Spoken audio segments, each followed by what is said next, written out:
Listen and subscribe to the Table of Truth on iTunes, Spotify, Stitcher, and Google Podcasts.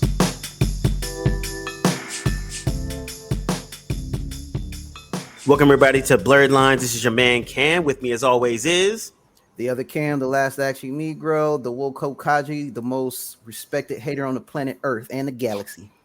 As well as... Hey, yo, this is Josh, a.k.a. the Dark Lord of the Caribbean Sith, known as Darth Coconut.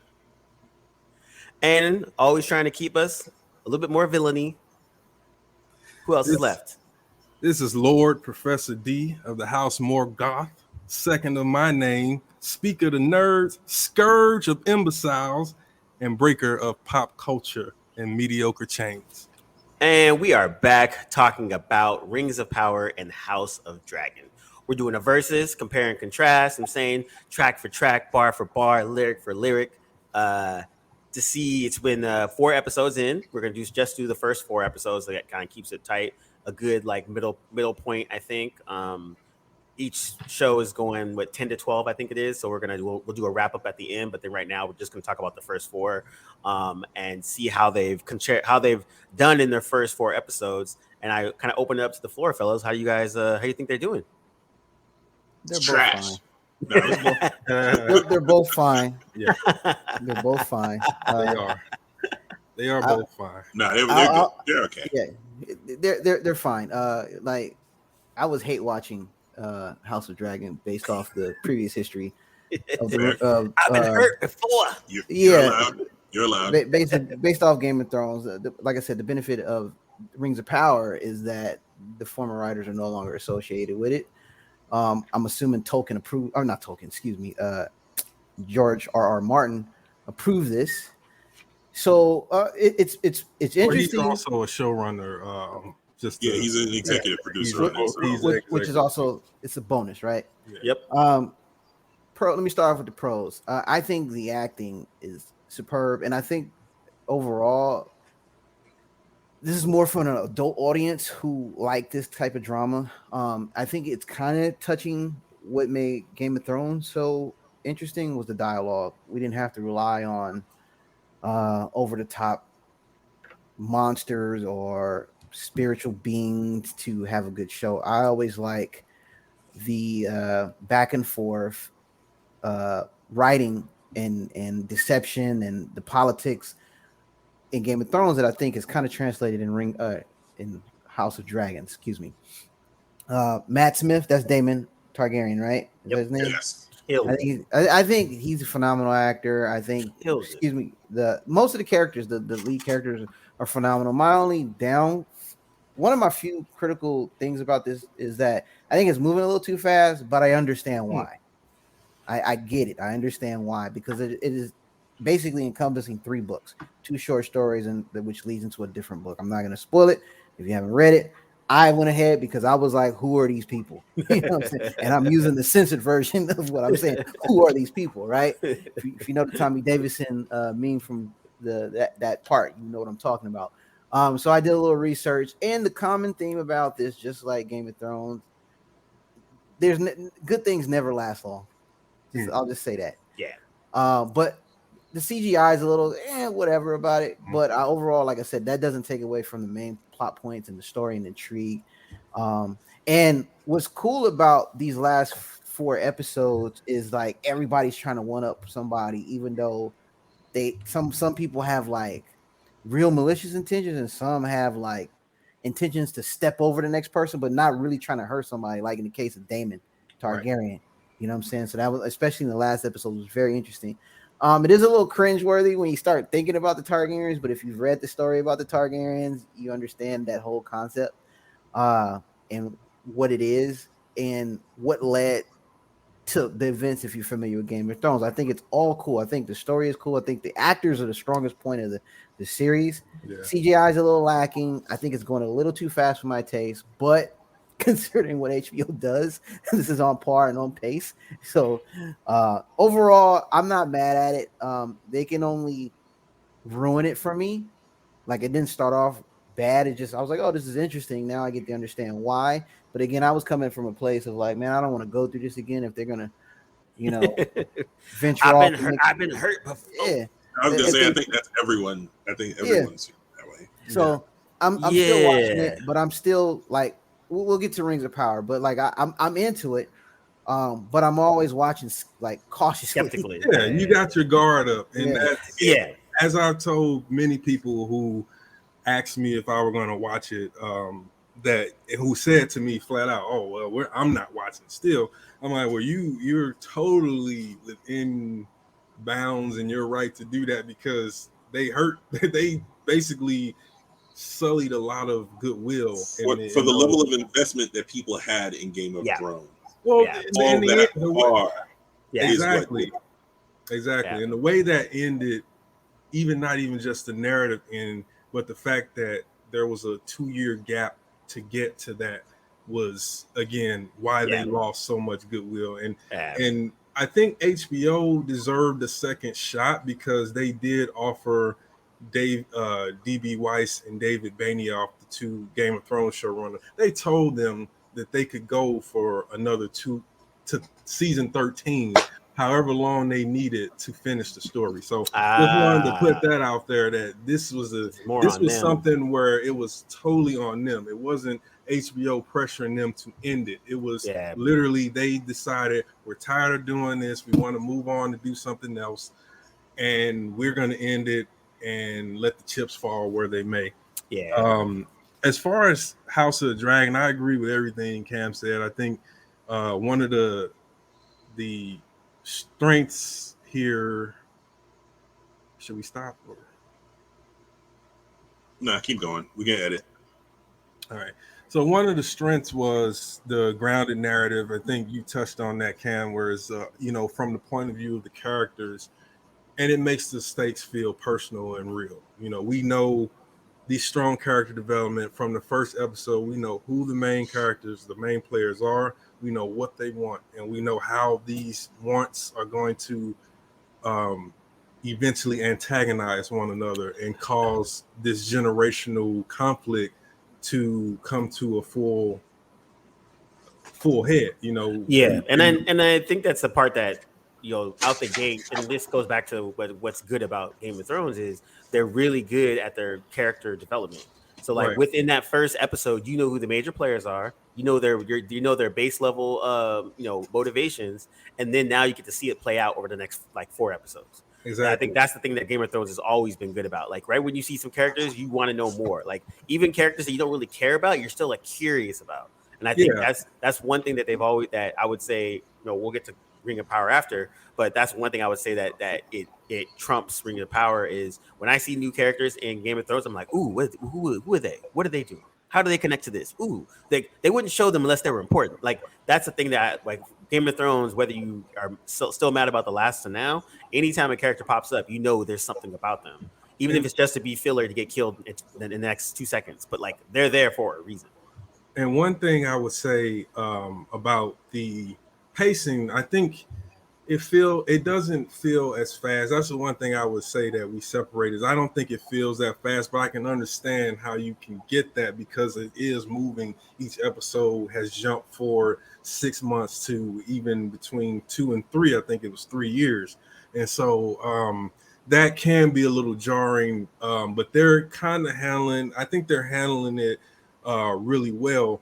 To that one point about the characters, and they're not wasting anything. I think it's worth mentioning in the beginning of episode 4, we see for the first time a castle that was mentioned nonstop in Game of Thrones, but we never saw it. Storm's End, the seat of House Baratheon.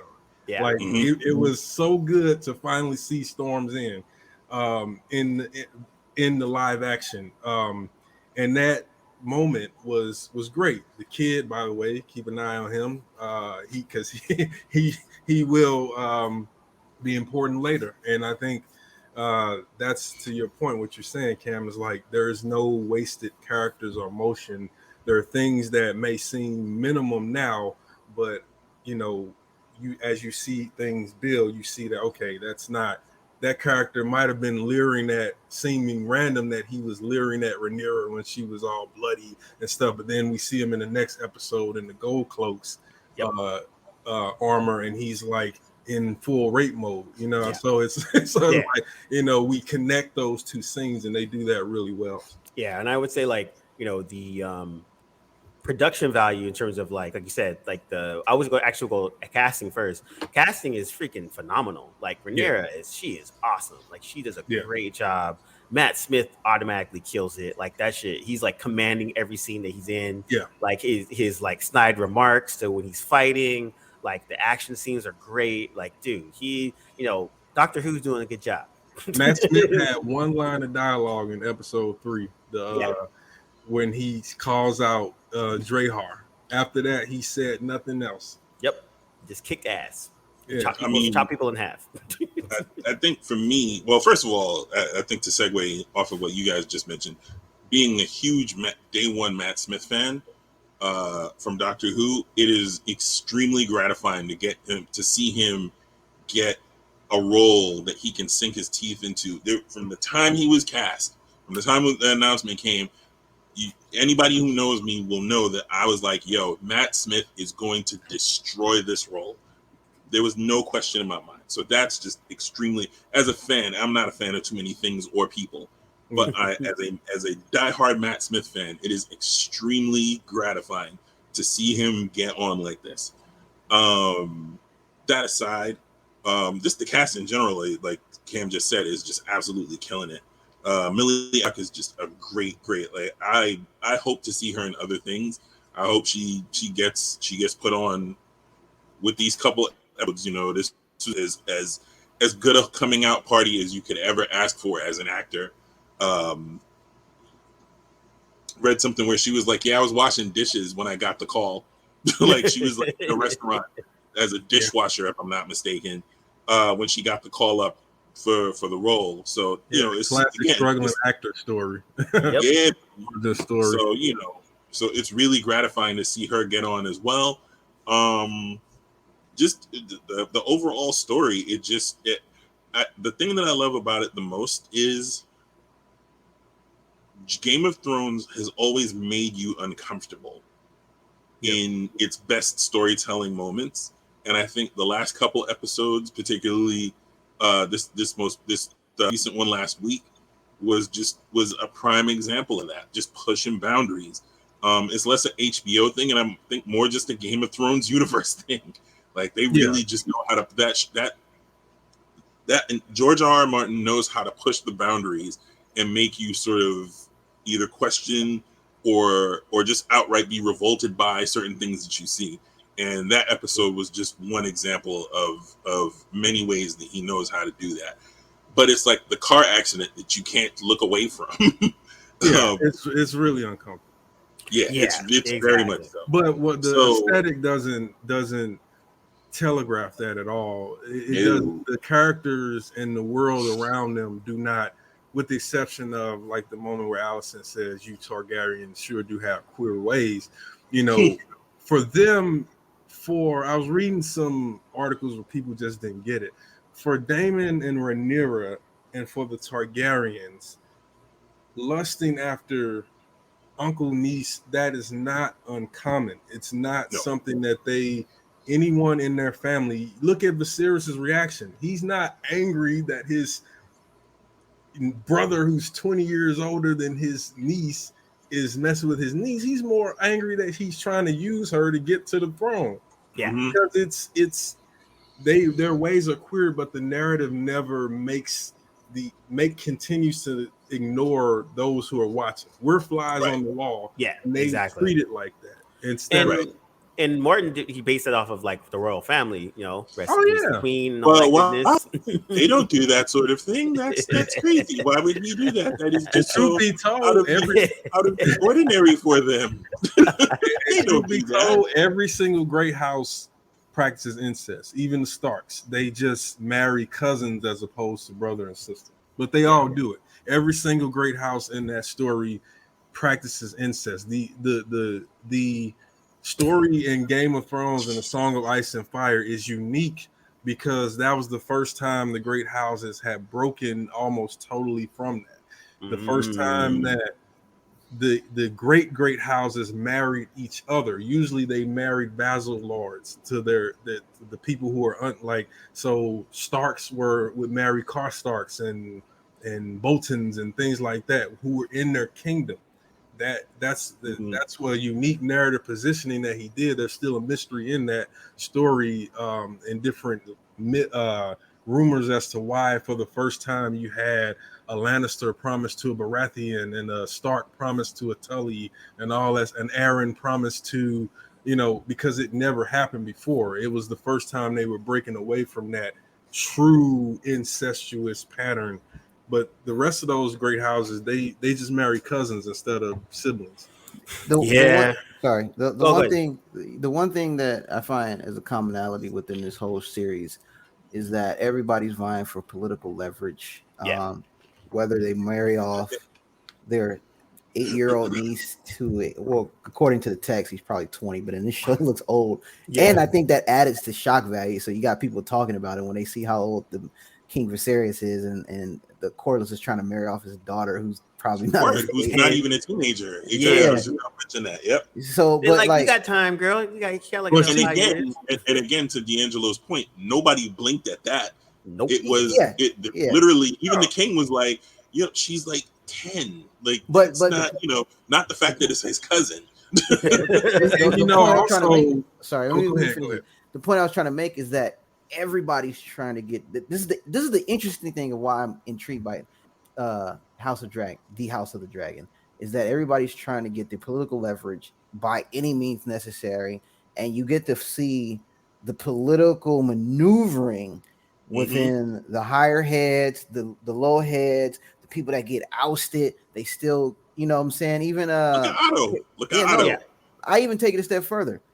The first, according to what I noticed, Whispers of Secrets, White Worm, she has power now. You know what I'm saying? She came from nothing and made herself into something, but everybody's leveraging somebody. And I think that's the most intriguing thing. No matter how they do it, the end, they're trying to reach a means to an end to gain political leverage and advantage and make their name or their house more bountiful. But like the cringe factor is secondary to how they're doing it. And so I don't fault the House of Dragon for that, taking such and such to a place of sin and iniquity. It had a bigger purpose. But the key thing I want to talk about this particular scene, the key thing when Daemon and Rhaenyra was in that scene, Daemon lost his power after she was into it. Yeah. Mm-hmm. Yep. I thought that 100%. Was critical. Yep. That was beautiful. Yep. Yeah. And he didn't do it. Yeah, and I think that's the thing. He was about to do it, and you're like, wait a minute. I think he was trying to scare her. Well, we've seen that before. I don't know if he was trying to scare her as much as he was trying to. It was still about him and his brother. It really wasn't about her. And that was clear when Viserys confronts him in the throne room. He does care for Rhaenyra, and I think he genuinely wants her. Yeah. But his wanting her and he realized that when he was impotent, is attached to his need to get at his brother.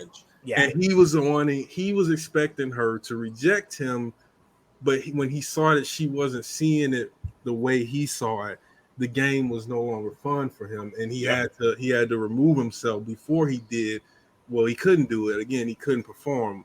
But you're right. It is a world that it's about how these different ways of they're gaining power. And you see the difference here than in Game of Thrones. The Targaryens, when they rule, these characters can only go but so far with their pursuit of power. Look at how frightened Otto was when he realized that Viserys was sniffing on his game. Yep. Because his eyes open for the first time. Because again, the one thing, that phrase "don't wake the dragon" is not something that's just thrown out there. It's as deadly as winter is coming with the Starks. Like you don't want to transgress in that way. Yeah. And I think that's scene before it, the setup scene, the argument between Rhaenyra and her father was probably better than the scene where he outs Otto and is on some, yo, don't think I didn't peep your game. Like, I peeped it. Granted, somebody had to peep it for him. But the scene before that between Rhaenyra and Viserys was, in my opinion, better scene that pays it off at right after. Yeah. Yeah. And there's also an accusation there. He Yep. all but Like, accused you Otto getting of played, and you get played heavy. He all and but you don't even see it. He accused. No, I'm not talking about that one. I'm talking about Oh. that was an accusation too. But I was referring to the scene between Viserys and Otto. Otto lightly accuses Viserys of no. Viserys lightly accuses Otto of maybe possibly having assassinated his father. When he talked about his father being a Targaryen, a dragon rider, a warrior, more of a warrior than he was. Yeah. And all of a sudden he died of a burst belly, and then 5 days later you are handed the king in his place. So that was but obviously Otto was denying it because, again, if Viserys believes that, there's only a matter of yay or nay that separates him being fed to Cyrax or Caraxes. Yeah. Like that's how much people, even when they're maneuvering like that, that's how much they fear the House of Dragon at that stage in the game. So it's definitely one of those little tiny little nuances where it's like, oh shit, he just accused him of killing his father, but he couldn't go all the way with it because obviously he doesn't have proof. Yeah. And also he don't want to get fed to the dragon. Yeah, but the idea that he would assassinate a dragon rider, a Targaryen, is also, the series understands Otto wouldn't go that far. Yeah. And also it's like, it's funny because, you know, I laugh because like I'm seeing all these little fingers basically through the whole show pop up because everyone has their machinations that they're all trying to get into. So I think that's the most interesting part for House of Dragon. And I think getting back to that part of Game of Thrones, which I thought was always the best part of it, the White Walkers, the dragons, all that stuff's cool, whatever. But the best part of Game of Thrones is the Game of Thrones and all the political maneuvering, all the machinations, the striking this deal to do this deal, the getting married to do this thing, all that kind of stuff. And then so I think I'm glad that the House of Dragon got back to that level where now they're just talking about more about, like you said, the machinations, who's marrying this person, who's taking over this army, blah, blah, blah. So I think that's the part that Game of Thrones, especially for House of Dragon, is really leaning into. I think, on the negative end, you're right. I think some of the, you can tell their CG budget is a little bit less, but it's still cool. It's good enough. Yeah, it's going to need to be better though for what's coming. I'm just going.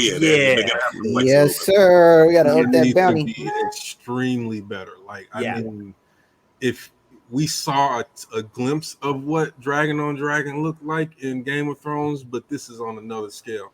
This is where you have dragons that have lived for hundreds of years fighting dragons who have only been around for about 20 years or less. So the size difference is a big factor and all of that stuff.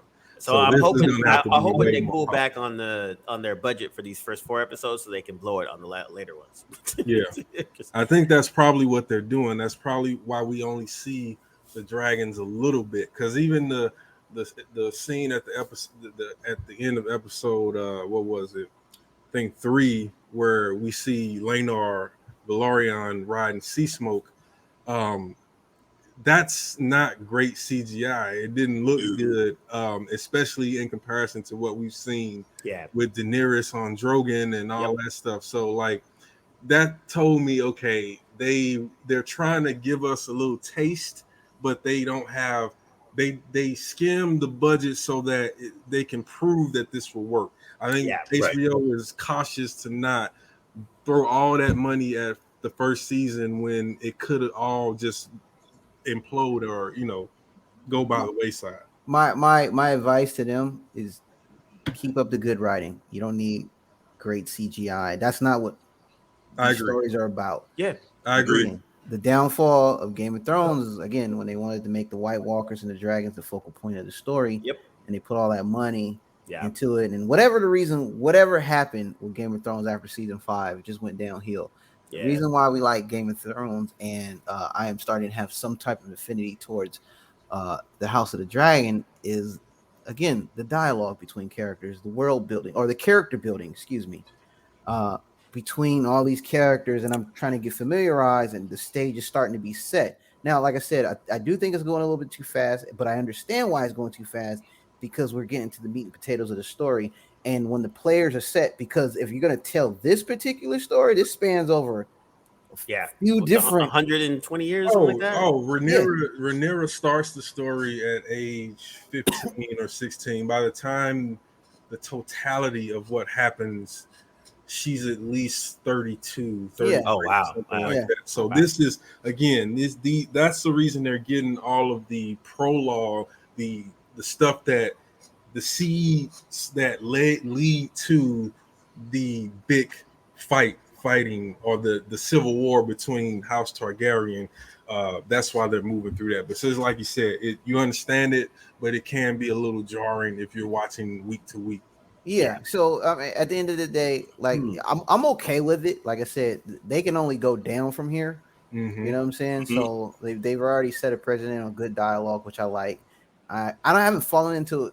I haven't had any favorite characters per se. Like was it Tyrion? What was the dwarf in Game of Thrones? Tyrion. Tyrion was one of my favorite characters, and a few others. But I have yet to find a character that I'm just like, yo, that dude's ill. This person's ill. This actor's ill. Or I'm just like, I want to know what happens next. Yeah.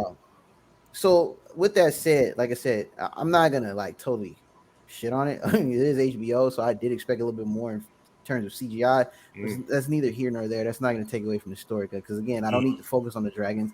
I just need to focus on the political backstabbing, the intrigue, what's gonna happen next, how are they gonna resolve this situation. So I think overall, it has my attention. And again, I have to come in with more of an open mind. But again, I had to do a little bit more homework because they're introducing a lot of characters. We had made a comment offhand too when we discussed. We're getting more Rings of Power later, but Rings of Power are kind of reintroducing same character tropes. Well, I kind of see that with the House of Dragon. You know, the Otto Hightower character is basically the Littlefinger Yeah. of this. You know, there's certain characters, in my opinion. Yeah, no, Not and all I'm of them. glad you brought that up Yeah. because I think you should notice things that are not the same as far as the king's court, when we get to 170 some years later with Game of Thrones. There is no Yeah. Master Whispers. That's why the White Worm character was feeding. That's why Otto Hightower, the Hand of the King, is employing the spies because they don't have a Master Whispers yet. Yeah. That isn't a role that the Targaryens felt was, especially King Aegon the First, felt was necessary because in his mind, any whisper of rebellion would be reported by a lord, by the lords of that kingdom, and again, at that point, nobody's stupid enough to go so far as to allow any kind of treasonous or dissenting rumors to reach the Iron Throne. Right. They're just not stupid enough to do that. You know, Yep. you see these lords are obedient. Like when the king call, they come. Like they don't wring their hands. They don't say, "Oh no," or "I'm not coming," or "I'll decide later if I'm gonna come." They are there. And that speaks to the power of House Targaryen at that point. Yeah, and I think that's the thing that's kind of interesting. You're starting to see those similar type of things. Now, the show that doesn't have budget constrictions, Rings of Power, this shit is ridiculous because Let's talk about it. I like one. It's like they were like, hell, one budget, don't even worry about it because everything looks gorgeous. It's like, but the one thing I would say is, as everything looks gorgeous, I almost don't feel like I'm learning about the world. I'm seeing a lot of it, but I'm not learning that much. And I think that's There's the one about that I would two or three episodes where they jogged in place for no that's reason. that's what I was getting to. Like, there's parts where I liked it, like and then also I would say the characters that are introduced. I think that this is a contrast for House of Dragon is you're not necessarily invested as much. And like I like the types of characters they're putting in, but it also feels like there's some fillers in there that are kind of just there. I'm still trying to like care about the Harfoots. I just don't care about them at all. I know they're going to be hobbits, and that's awesome, but I'm just like I do not They care won't about be these hobbits. people. They're not The hobbits. descendants. No, they're not hobbits, but they're precursors. The to forebears. Hobbits, right? Forebears. That's what I meant. Forebears. So, but the one thing I do like, I love all the elf machinations and the politics of that. I thought that shit is dope. The dwarves were awesome. Like going to that whole scene was just insane in general. I like the aspect of finding about Morgoth and what which men went with against them and which went with them, and then also like Numenor. Was it Numenor? Is that what it's called? Numenor. Yeah. Numenor. That was dope. Yeah. Like that whole situation, and I like this again, learning more about those things. And I think where I think House of Dragon was a lot more tell don't show. I think Rings of Power is a lot more show don't tell. And so I think I want to hear more about about the lore of it. Like I know a lot of it just from reading the books, but as they're starting to expand a little bit more, there's like kind of like what Josh was saying. There's a lot of jogging in place a little bit where I was kind of like, man, where Cam was saying the spacing for House of Dragon was going too fast. I think Rings of Power, it seems like it's going almost too slow, or like it almost like meet in the middle. I'm not saying one needs to go faster or slower, just like maybe just like pull back and go a little bit more. But okay, that was my first impression from it. I'm Cam push back. as our resident Lord High Elf. I'm gonna push back because the one of the main issues is like when we watch The Hobbit and the original Lord of the Rings trilogy from the Fellowship of the Ring to the Return of the King. We were like, how the hell did they get here so fast? Like, we were always talking about Yep. What the hell, So neither here nor there. That's just the small things. Some people do say that. Like why they didn't take the eagles? Well, you saw in the first episode why they didn't fucking use eagles. Yeah. They had flying dragons or whatever. That's neither here nor there. That's the best one ever. It's like, why Was that the eagles? Really a question for that? I mean, I don't know. Some people are arguing is like they could like in part 2, the joke was we're walking, we stop, we talk, we're doing more walking, we stop, we talk, we're doing more walking, and then we go into part 3. That was the running joke. I get it. I understand. Now, with that said, like I said, as the House of Dragon is more for an adult audience, this is speaking to my, hey, I like dragons, wizards, magic, elves, Facts. knights, all that. I dig it. This is like watching Diablo, Dungeons and Dragons, and all this cool stuff. And it's classic high fantasy. High fantasy. In fact, I would argue it is the father seeds of high fantasy because there is none before Tolkien. Yeah, 100%. So with that said, like I said, it's I don't want to say pick your poison. It's just a preference. I like both. I can go to the adult theme of House of Dragons, but I also like the high fantasy of Rings of Power. Now, the most intriguing thing to me and why I'm interested in it, and albeit, yes, there are some slow points of the story, but I understand that because we're pulling from the appendixes and the songs of Tolkien. We don't have fleshed out stories of this particular story of the Second Age. Anybody who's familiar with the story of the Silmarillion, which they haven't referenced in this whole series because of copyrights, but they do reference a few other things that they didn't have their own right to. I got to go back and we'll touch back offline about that. But you don't ever hear the Silmarillion. You never hear Morgoth's real other name, Melkor, because they can't use it. But with that said, the meat and potatoes of this story doesn't happen to the third book. The first two, think of this as like the Bible, the Genesis. It's kind of boring. It's a tough read. No one wants to hear about the first age. So with that said, the high points of this story I wanted to see was one, how does the fall of Numenor happens? That's no big spoiler, right? The key things that I saw in the original Fellowship of the Ring, I think that's the name of the title. It's been so long. Yes, is the prologue battle. That battle went so fast. I was like, what the hell were these characters? Boom. We dropped in. We find out who those main characters are. We get to see Isildur. We get to see his father, Elendil. We get to see why half of the faction of the first men split and became supporters of the King's men. And we're gonna find out why that the Elendil or friends of the elves stuck with the elves. We're finding that out. Yeah. We're finding out how powerful Galadriel, how deep, like they're like this is not a far-fetched story. If you go back and look at the appendices, it tells that Galadriel was a high warrior, high chief, but they don't go explicitly. We're just kind of taking the framework, Yep. and we have the Touch on it. freedom, which is Yeah. we touch on it. So we have some liberties to touch on and make her this badass, which she is. Yeah. Because by the time we see her in the third age, She's like a she already god at this point. she put her time in. But the cool thing is the world building. We get to see Numenor. We get to see Khazad Doom in its all glory. Because remember, when Gimli was like, "Yo, my home looks tattered. This is not what it's supposed to look like." Now we get to see his former glory under Durian and the whole ring, and we get introduced. And to I think that's Mithril. the part that visuals as a someone went to school for like concept art and character development. Yo, amazing. Even the orcs taking something that's already been a known thing as such as the orcs in 6 movies in the last 15 years and still putting a twist on them to make them menacing and still have a different take on it than the last 6 movies. Awesome. Like I thought that was really, really, really dope. I love the other aspect of, but I would say one thing I would say is Rings of Power is kind of like how we want our fantasy to be, like with the altruism, the fantasy, the fantastical and then House of Dragon has almost that gritty real life shit is fucked up.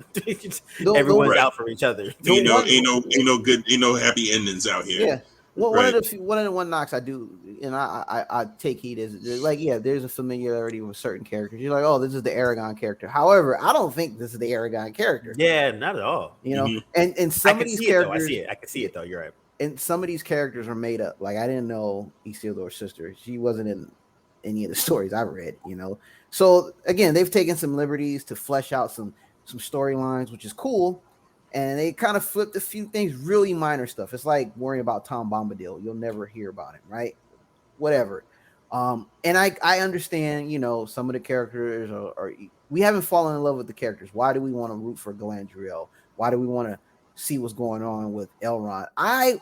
Because I know some of the story, now I'm like intrigued. I was like, how are they going to do this?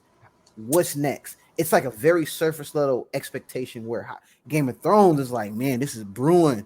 Like, I get that kind of feeling. Like, when I watch the House of Dragon, I'm like, you know what I'm saying? But with Game of Thrones, with Rings of Power, I'm just like, yo, what's going to happen in the next episode? How are they going to figure this out? Who is Halbrand? You know what I'm saying? So that it's both they have negatives, but it's not to the point where I'm looking at both and like, I don't want to watch, or I'm just like, I've seen this trope before. I don't want to, I'm cool. Like I like both equally, and it's a different type of feel when I watch each one of them. Like when I watch the House of the Dragon, I'm like, man, how is this gonna work? Whereas in Rings of Power, I'm just like super intrigued, and it's like my inner 13-year-old comes out because I want to see the fantasy of it. Yeah, so that's how I look at it. Yeah, they're both not perfect though. Yeah, like, especially Rings of Power. And I think that's the overall thing. Is like I like that each one has struck a tone. So like the tone, like you can watch each one and it has a different tone.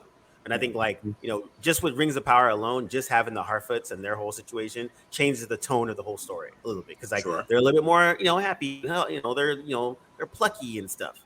But I will say this one quick thing. There were times when I was watching the original trilogy, like, I don't want to talk about the Hobbits. Now I'm kind of like, what's going on with the Harfoots because of the stranger? Right. And yes, I had a theory on it, but now I think it's we'll talk about this offline because I don't want to put no spoilers out there. Yeah. So, but so I would say it is interesting that the different threads that are going on in House of Dragon, I'm pretty much equally interested in what happens. I think the threads that are going on in Rings of Power, it balances out. Like certain ones are a little bit more interesting, some of them are not as, but I still feel that they're important for the overall thing. So I think the last thing I would say is the showrunners are I think this might be their first time handling a different type, a large character casting, because I see a little bit of like hiccups here and there where someone that was a little bit more seasoned would be able to kind of smooth that over a little bit. What were you gonna say, Josh? I can see a little bit of that. I think for me, it's one of those things where like if you look at the first bunch of the first three Lord of the Rings films, that first film is like 75% character development and world building. Not a whole hell of a lot happens. You learn the names of the characters, you know where they're from, you know the roles of the cultures that they come from in that world. You're sort of learning the rules of the world and the road and the rules of the road as a result. Um, and so you don't really get a ton of action until the last act. Yeah. And I think this is kind of giving you shades of that, but I also feel like the way that the story is pacing and the things that happen within where we are at in the story now feel a little bit like you're jogging in place, just the slightest bit. I think those last two episodes, you know, uh, Galadriel wants to put together an army. The Regent doesn't want to put together an army. Not only that, she don't want no parts of the elves. She doesn't want, she doesn't want to have any dealings with them until thing happens, and then now suddenly, you know, a bunch of leaves fall from a tree, and suddenly she's down. Like it just it doesn't gel the same. It doesn't gel in that way that that I felt like Fellowship of the Ring sort of took you down. This happened, then that happened, and because those two things happened, this happened. Move on, and then they keep building on that, and they keep adding that like Lego bricks to that sort of to that story until you get to the part towards the end where battle happens because now the Fellowship of the Ring has come together. Into the battle, they're like, "Yo, we need to split up because we're done for if we stay together." And this dude needs to get the ring to the mountain, and off we go. And two other films sort of fill in the rest of that story. And I'm being extremely pedestrian when I Yeah, when you I, when I summarize it. But that's that is the beginning of the journey, the hero's journey that these characters all embark on in different ways. And I don't get this same sense of cohesion in terms of how the story is playing out, at least for me, with Rings of Power. That's not to say that what we've seen so far hasn't been interesting, because it has. It's been a well told story. I've enjoyed the majority of it, but there is the slightest feeling of having jogged in place. And I feel, and D'Angelo, you can speak to this probably better than I can, because you know the pieces of the puzzle a little bit better than I do, and you are far more astute a storyteller than I am. So talk the talks. oh, I'm just I'm listening to what you guys are saying. I pretty much agree with everything that everybody has said. I mean, it's the only thing I think I slightly don't agree with is I think that in 4 episodes we haven't established any personal or real stakes for the individual characters. But I guess Mm. knowing how Tolkien's Not world even works, Galadriel. well, yes, her personal stakes, but her personal stakes are not personal as much as it is a general. It's personal in that she's seeking vengeance. That's the underlying thing. But also, Galadriel is tying her mission to this greater altruistic quest of trying Mm-hmm. to defeat Sauron, which is fine. Again, I think Cam said it best. It's not a criticism, it's just an observation. But I Mm-hmm. think the whole jogging in place thing is more about, it indicates to me that the showrunners are a novice and they're not really handling the ensemble of the storytelling in a meaningful way. We're seeing these things, as you mentioned, Gimli's home world and home and all that stuff. But if I hadn't just watched The Lord of the Rings or read that story, if I'm a casual viewer, I would never have made that connection, not even in a world building sense. Because in a world building sense, you want to give that thing context in the context of the now, not the context of the familiarity. It needs to be the context of how is this important right now, right here. And I think we're getting that because of the interaction between the elves and the dwarves. But I think they could do more with trying to, while they are jogging in place and while they are doing these things. Explain some things so that if you are a casual viewer, you don't feel boxed out. Because I have to say that if I'm looking at this as a casual viewer, I'm done watching probably after the 5th episode because I'm not following why each character is important.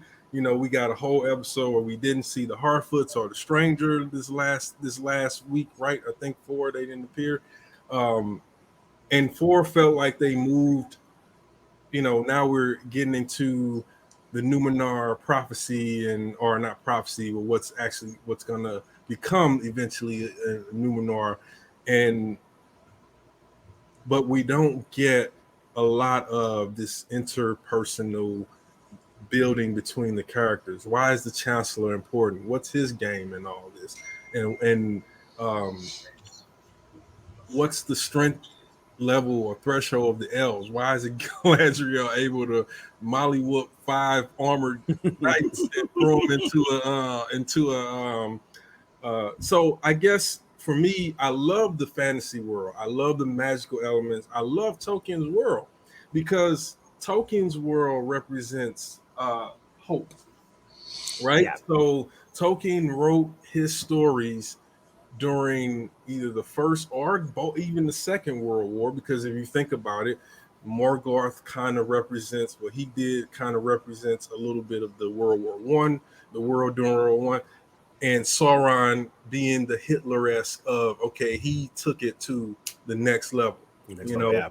and so his story is straightforward, good versus evil. This is these people who will fight for good, and remember, he served in the war, will fight for good against and vanquish the dark evil. Only problem is that was the hopeful world, the world that he hoped for.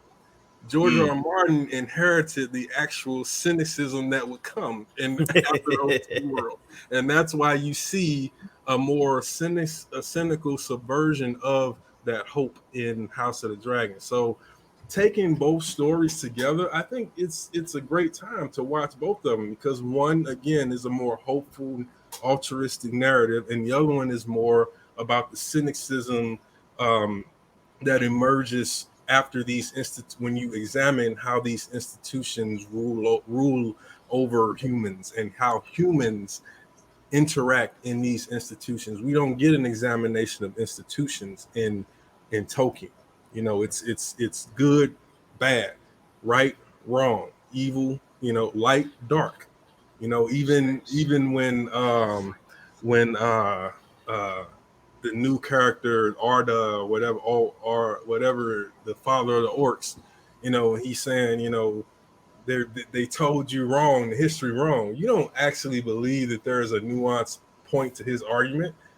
you know that even if he's lying, even if he's telling the truth, he's telling a truth that is going to be harmful to the greater good. So because again, these are the things that he deals with. So appreciating the 2 series for that reason, I think is the strongest part of having both these shows at the same time. One gives you the best in hopeful high fantasy. The other gives you the best in sort of that cynical reevaluation of all the things we believe in.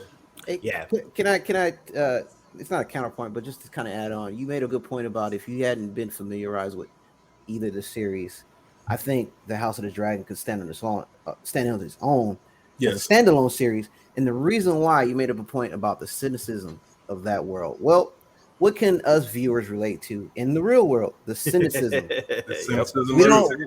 There's a quote saying we don't feed our family on hopes and dreams, but on what's actually happening, right? Yeah. And so, you know, the parallels of the House of the Dragon is that we have this expectation of being wary.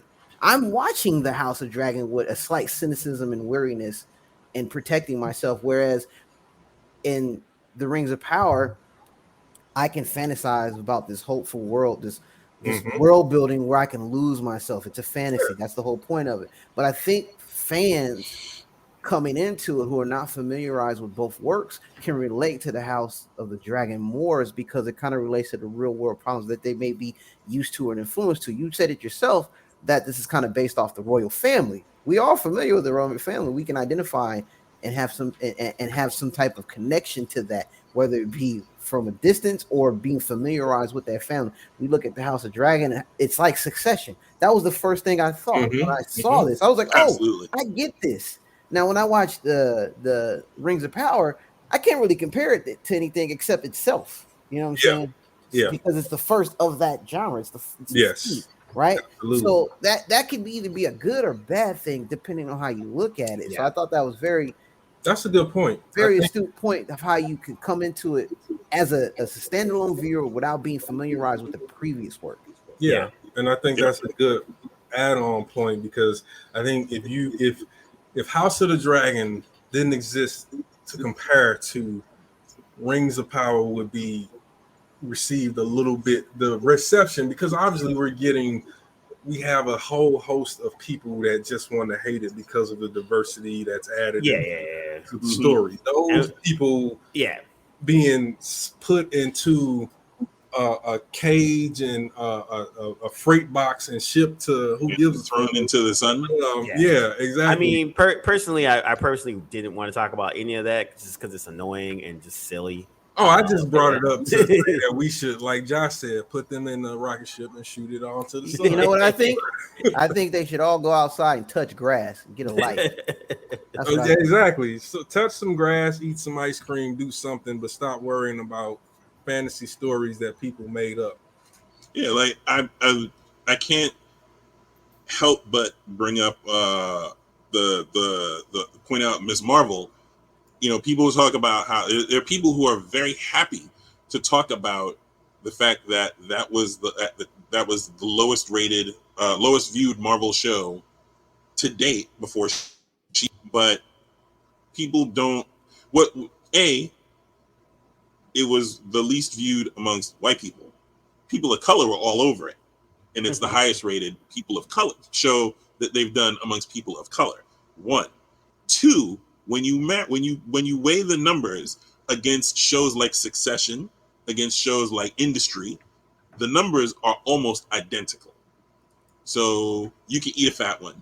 Anybody who thinks that, you know what I mean? Like, you got people. I constantly have to remind people that statistics are and data mining exists to be manipulated, and you can flip numbers in any direction in any way and tell pretty much any story you want once you mine it enough.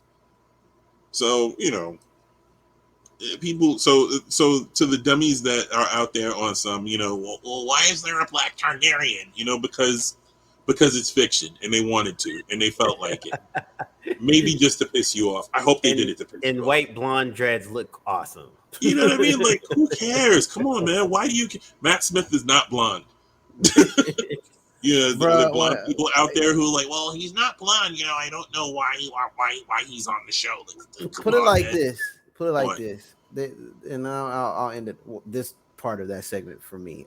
When I had a mutual friend ask me, because they were outraged over something. Oh, because they was like, James Bond can't be black, and I was like, they was like, or something, and it was like, what if such and such was a white character? I was like, he's not real. I could care less. Like, as a former actor, like, we like to go in when it's fictional characters, choose the best actor for the role. You know, it doesn't matter if it's black or white because it's a fictional character. Now, for other things like autobiographical, or, you know, you're retelling the story of somebody that's actually alive, you would probably do in your best interest to cast the same. Like, if it's a black person, they talk about hire a black person and blah blah blah. Right? There's few and far between, especially on theater, where you can cast whatever. You know what I'm saying, and just kind of go with it, because theater is that open ground where you can kind of do that. So you can't have a white Othello? Again. But if you got a stage play about Martin Luther King, you probably want to get a black actor to play Martin Luther King, or there's going to be some backlash. Well, I don't know. In today's society, but for the most part, we're talking about elves. We're talking about just far-fetched fictional characters. I'm not going to flip a table over this. I could care less. Again, and this kind of goes into our. We talked offline about The Watchmen, and in my opinion, the series.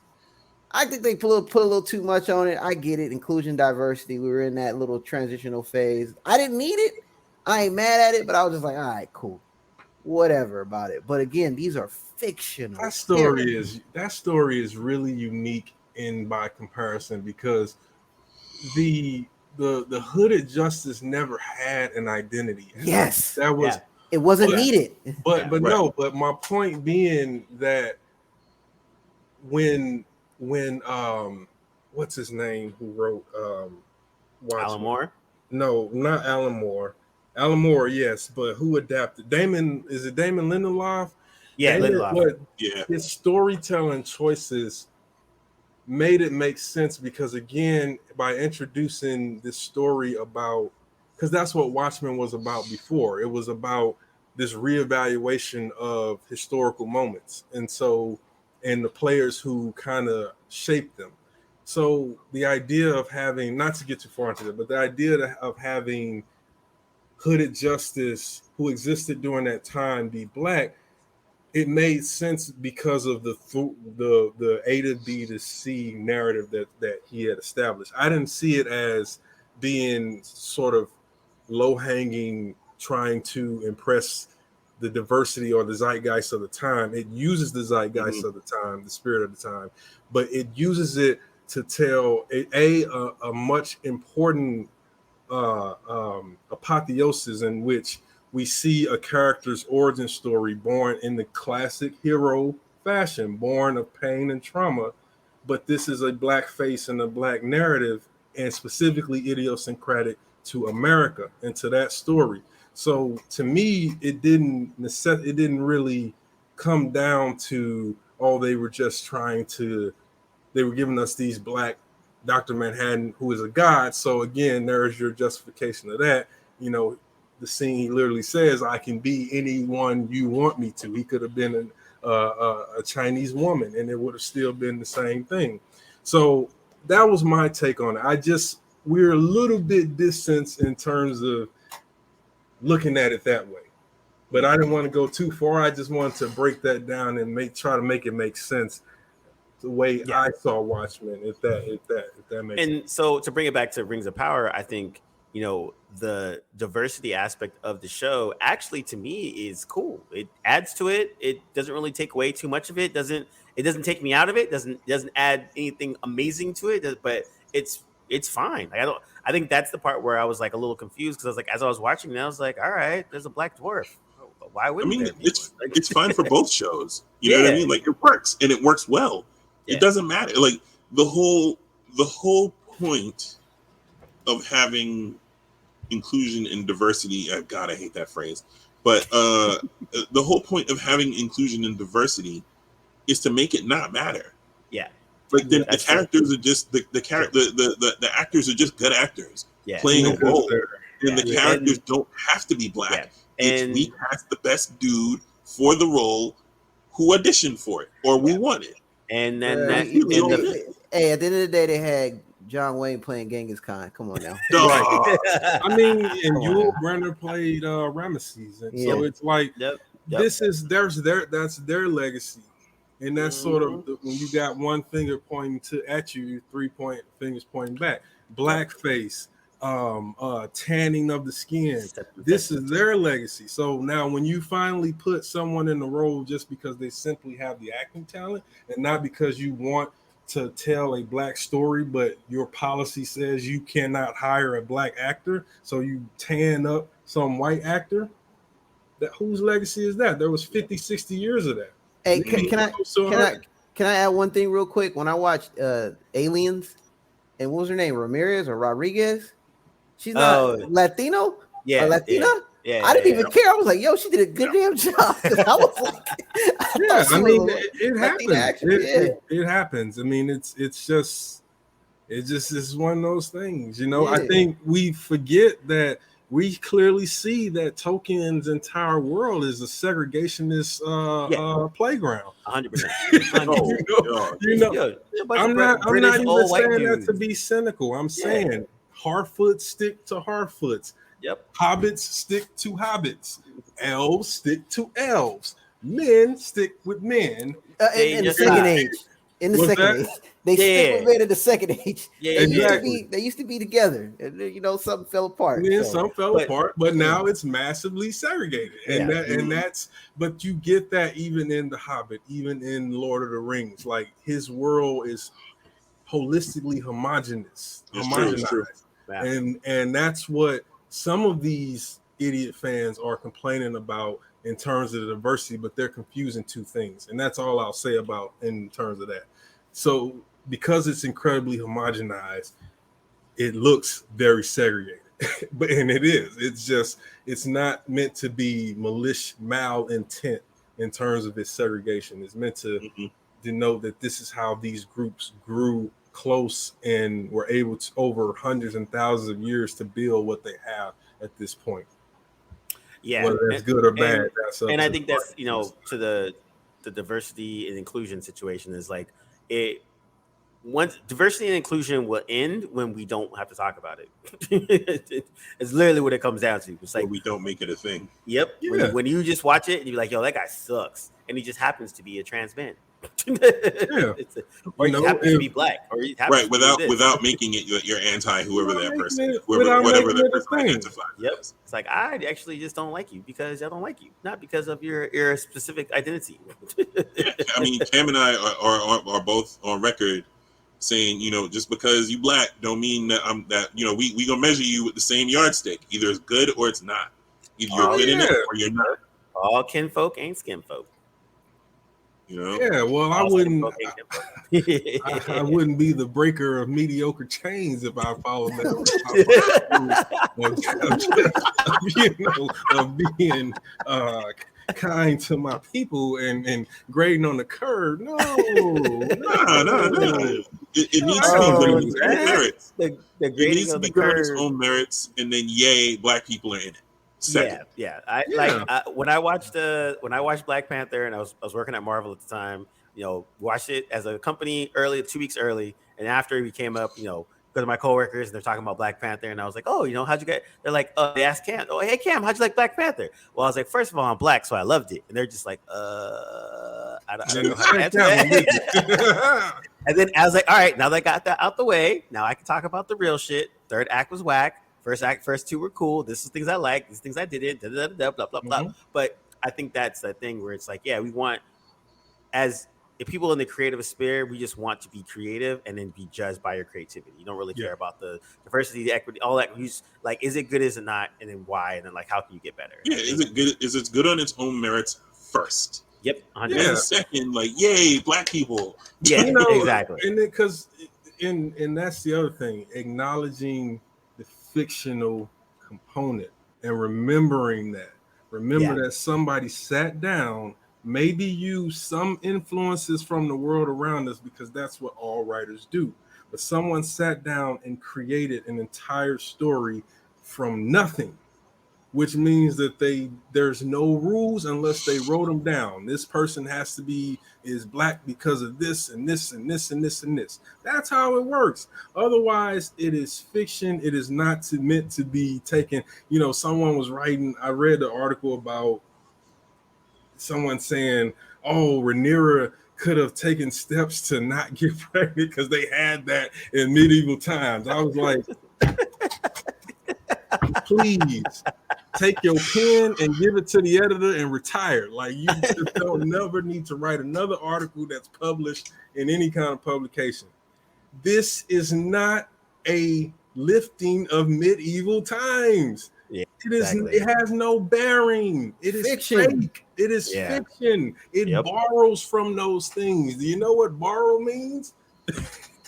Jeez. Yeah. But that's where we are. And I think that's the thing where it's like, I remember when with The Witcher, and then there was like a black elf or something like that. Everyone's like, what? You can't have black elves. Oh, word? And why can't you have black elves?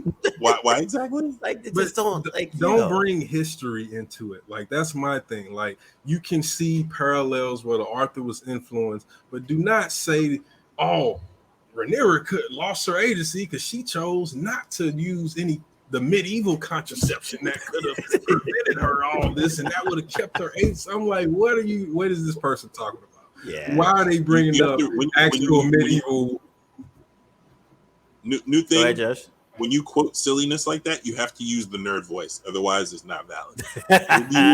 Your lyric could have used contraception like they had back in that time, but you have to do that. Yep, there you go. There you go. There you go. There has to be some sort of nerd so affectation in it, or punctuating it. Has to happen. I'll try. New rule. My mind, my brain only translates blip blip blip blip blap blap. That's all I hear. Like, and when I read it, it looks like that, but with word form. Yeah, it's just one of those things where it's like, it's a work of fiction. So enjoy the creativity of it. Like, same thing with Rings of Power.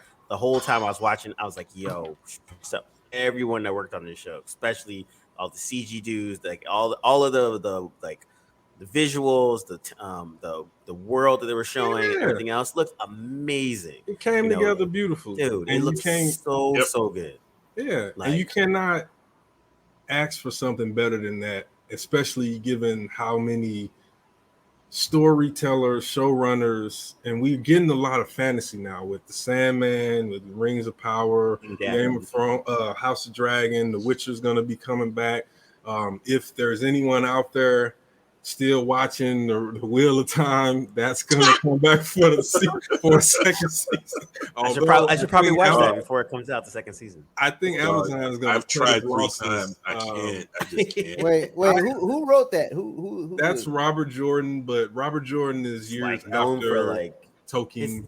That book's like 1,000 pages or some shit like that, or 750. Each one of them is like 800. Wait, is the book worth reading? I haven't read it. I mean, I have about 9 of the, I think maybe 16, 15. There's a lot of books. He didn't finish them because he passed, so someone else finished it.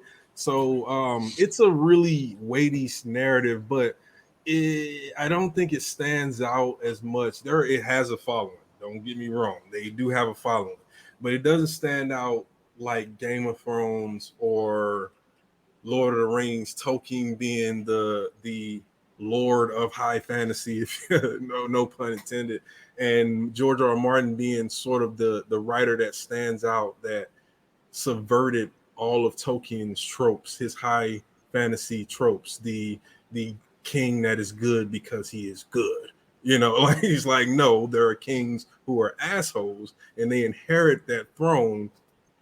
It's kind of so subterfuge, right? Yeah. So Wheel of Time. I'm blown away that there's something you haven't read. Wheel of Time. I appreciate that. That's a compliment. It is. It totally is. But Wheel of Time is more leaning towards the good versus evil. Like the primary antagonist in that is called the Dark One, and it's called Shaitan, which is literally supposed to be Satan. Yeah, a play on Satan. So it's I don't see it lasting more than what's coming in this next, because I think they're just going to cut their losses. Why spend another 100 million on a fantasy show when you got the Rings of Power fantasy show of fantasy shows right here? The fantasy story of fantasy stories. So sounds like I will not be watching it. Yeah, I got that. I got Foundation still on Apple, which I still want to watch. I would check that one out. Yeah. I've heard good things about that. I fell asleep. No joke. I've never fallen asleep on any pilot 4 times. I tried to watch it. Wheel of Time 4 separate times. I fell asleep on it. At least 3 of those times. I just saw the funniest meme was there was like House of Dragon, Lord of the Rings, and Wheel of Time, and on one side with Dragon, there was like a parent lifting its child up happy out of the pool, water. Right? And it's like these critics and fans, House of the Dragon, and then it had Rings of Power that was like crying but slowly like swimming above the water, but being ignored by critics and fans. And then under the last panel had a skeleton sitting in like a chair underwater, and it was Wheel of Time. Like nobody is paying attention, and it's kind of dying a slow death. But I don't know. I haven't watched it, so I'm not. I mean, saying hey man, we live Yeah. in an era where we have multiple high like fantasy stuff to watch. So I think Yeah, that's a good it's a thing. good So time. I think. um, I mean, I enjoy a lot of it, all of it. Really. yeah, no, that's and then so to wrap it up, I think what do you guys want to see for this next half? Like we'll come back and wrap the whole show up once they're all done. But I'll go first and like I think for House of Dragon, I really want to see how they're gonna land the plane because that's their one sticking point because everything else is freaking I'm like all in. I think for Rings of Power, much to what Cam was saying, was like fleshing out the more of the world and you're starting to see it more and you're starting to get to the meat and bones of it, which I think is cool. I think these first 4 episodes are more kind of like setting a lot of that up. So I feel like the later half will give that payoff. So I'm really, really curious to see that. But either way, I'm going to be watching both of them because like both of them are just both entertaining. It's well worth it. It's not like you're wasting time. Like I think we're getting high quality television. And I think and again, as fantasy sci-fi geeks and comic book nerds, like we're in the apex of content being made into like live action that 20 30 years ago when we were like 10 like reading a lot of stuff. There's no way you would have told me any of this would have been in live action. Like, insane. I could never have thought that I would see a Tolkien show on at the same time as a George R. R. Martin, a series based on In the World of Ice and Fire. You could have never, especially the one that they are doing, the Dance of the Dragons. Like they're doing in the Second Age, they're doing 2 of the most visual eras of both respective mythologies. The Dance of the Dragon is the era that had the most dragons and dragon versus dragon in Westeros history. If I'm not mistaken, the Second Age was like the time where all the big events that is talked about in Lord of the Rings, but we don't see happen. Sauron fashioning all of the rings of power, and that battle in the duel between him and Isildur, where he was lucky, where Isildur was lucky to survive, and like so seeing the setup to all the iconic narratives that we know is good, and awesome. And I think I want more of that from House of the Dragon. I want them to slow down with all the exposition and give a little bit more action,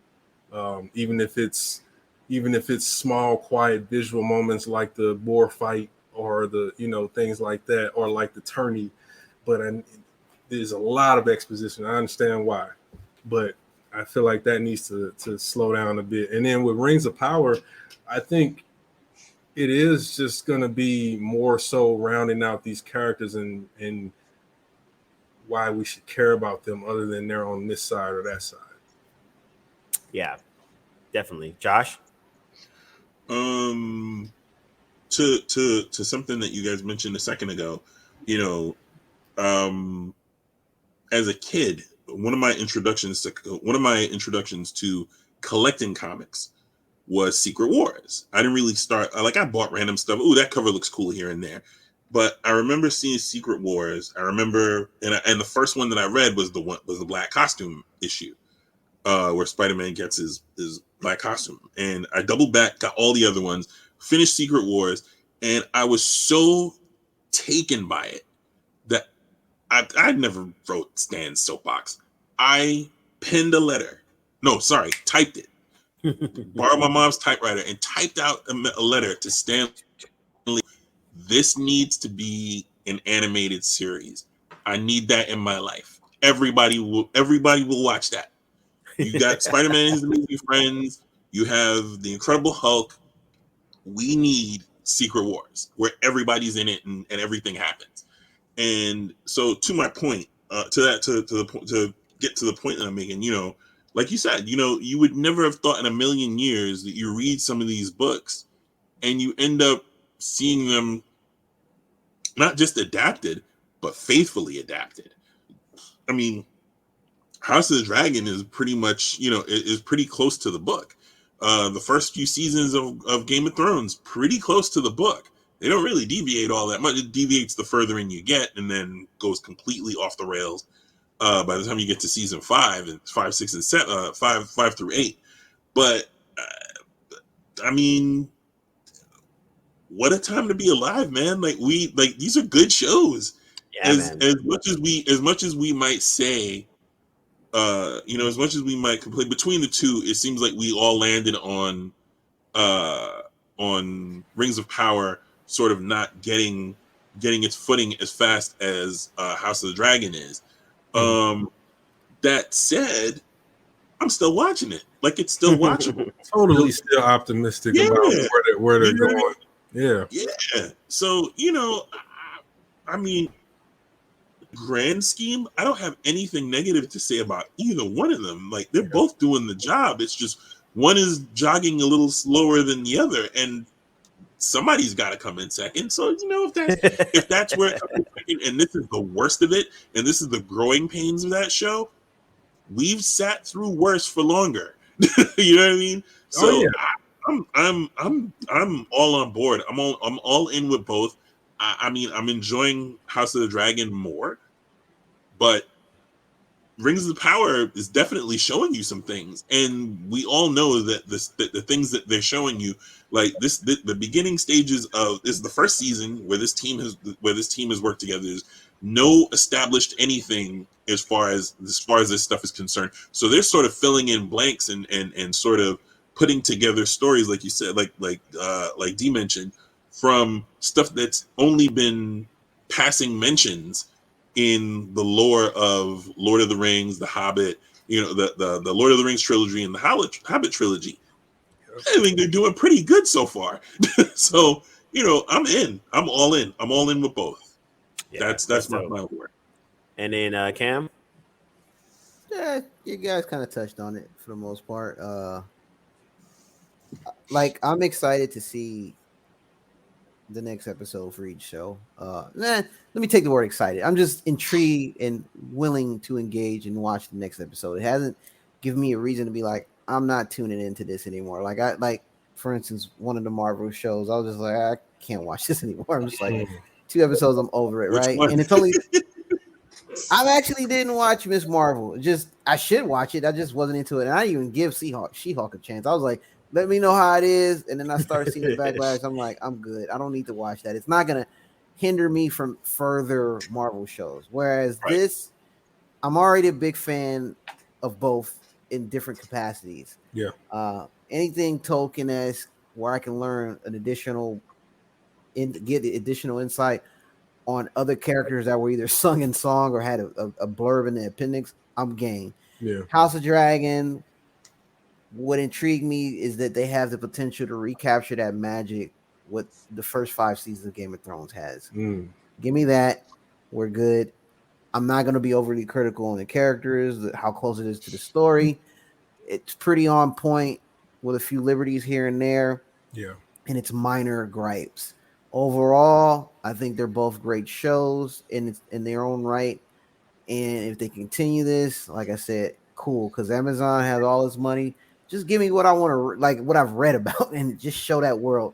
With HBO, recapture that glory again. Let's get back to where I was like must see TV every Friday for Game of Thrones. Let's get that back to that for the House of the Dragon. So 100%. And I wanted to say that I also like for House of the Dragon, I like George R. R. Martin's involvement. I kind of thought I would be annoyed because it means he's probably not going to finish up the winter anytime soon. But I've been waiting on that book since 2011 when the Dance of Dragons was published. So he hears you, but he's sleeping on a pile of money. So he is, really, and you know what? Honestly, I can't say I want him to stop doing what he's doing because as a person who is a writer, a fiction writer, it is not an easy thing to get where he is. Tolkien never enjoyed what he's enjoying right now in terms of his stories were published before he died, and he was praised and people loved him and loved the work and all that stuff.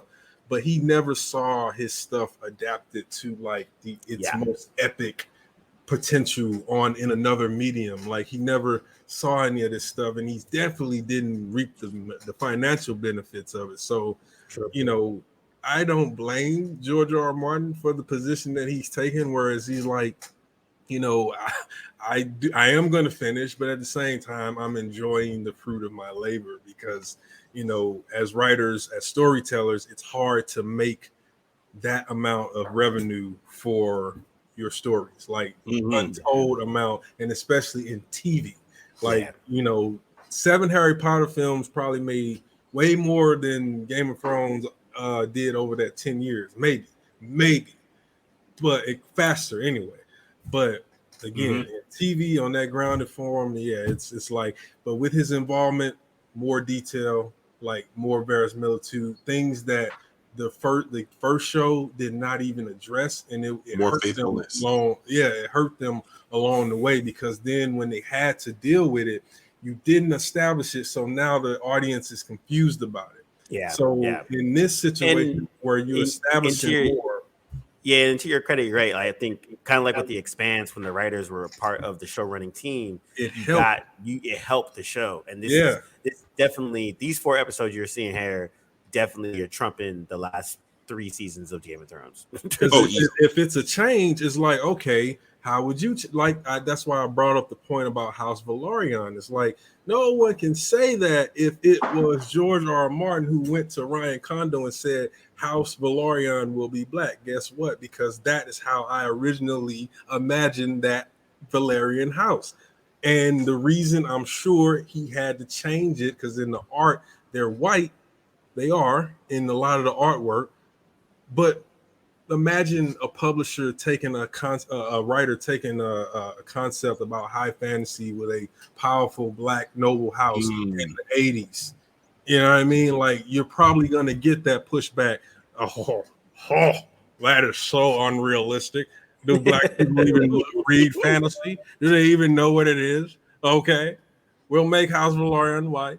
They'll be like the other Valyrians with pale skin, purple eyes, white hair. They're white, man.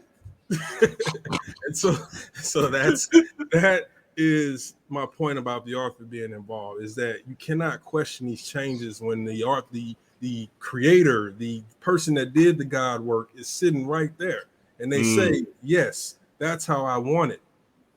Just like the throne. The throne is how he wanted it. He said many times that he hated the throne in the original series because it looked like a toy.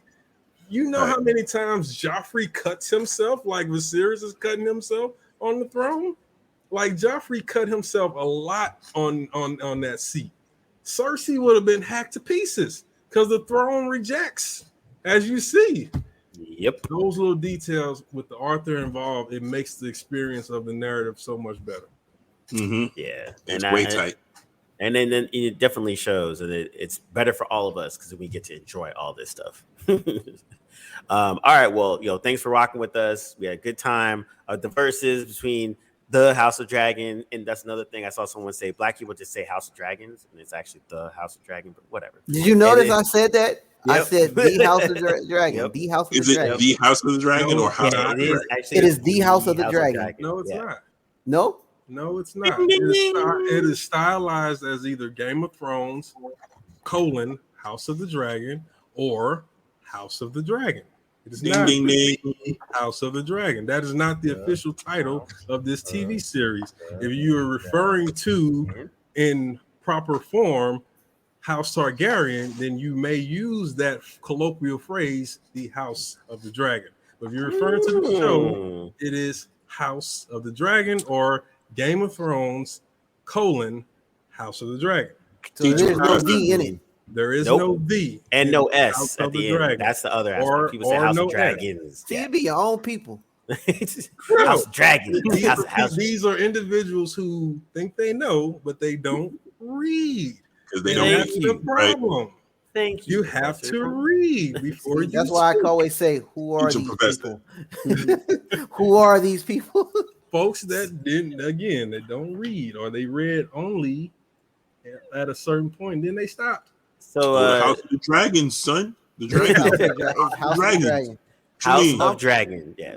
House of Dragon. House of the Dragon. House of the Dragon. So your mama named you House of the Dragon. I'm gonna call you House of the Dragon. Exactly. It's the House of the Dragons. And this episode will be called Powerhouse of Dragon Rings. That's